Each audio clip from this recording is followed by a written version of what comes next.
Hey there, it's Steve from yourcreativelife.com, starting a brand new series which is about how to watch television like a pro. Now you might be going, what does that mean? I watch TV, what more do I need to do? Well, it's about watching actively. And so we're really talking about a skill that you're going to develop over the course of this video series and cultivate perhaps for the rest of your life about what you can tell about professional writing through watching television.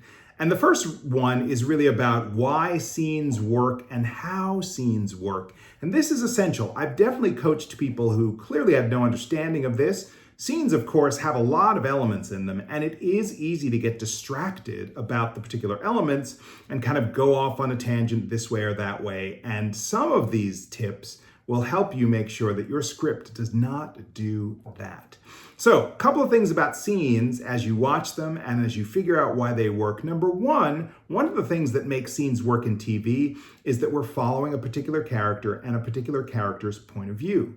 So often, your lead character will enter a scene and we are with that person. We're looking at their POV. We're perhaps over their shoulder. There's a way that we follow them into the scene. We deal with their experience. There may be other characters there, but then we also check in with them on the way out of the scene. So we're literally tracking an evolution of our lead character into the scene and out of the scene, right? That's really important that you're not losing track of that person. That person is not just like somebody in the crowd, but there's somebody we're following into and out of the scene. And you can do that even without a camera with your stage directions and your sense of this person sees this and this person responds in this way in your stage directions so that we're not losing track of your lead character as we read your script. It's really essential.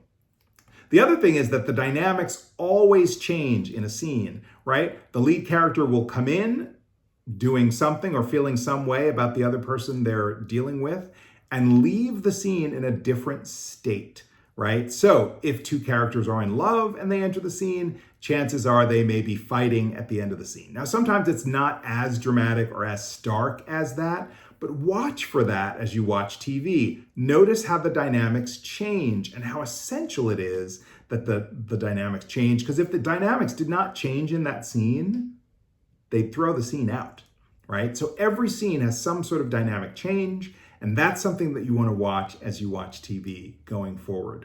The third thing really is about brand new information. It's so essential.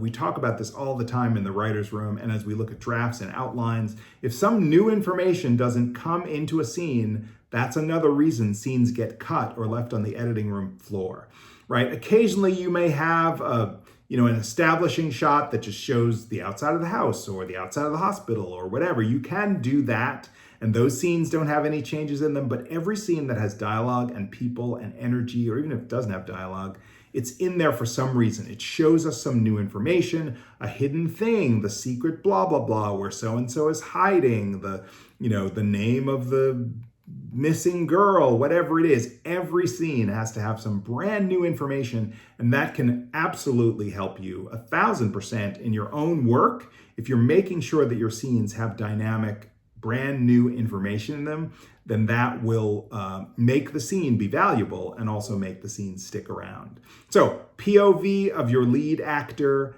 dynamic changes between characters, and brand new information, you're going to be looking for those from now on as you watch TV like a professional. Thanks for watching. I'll see you next time.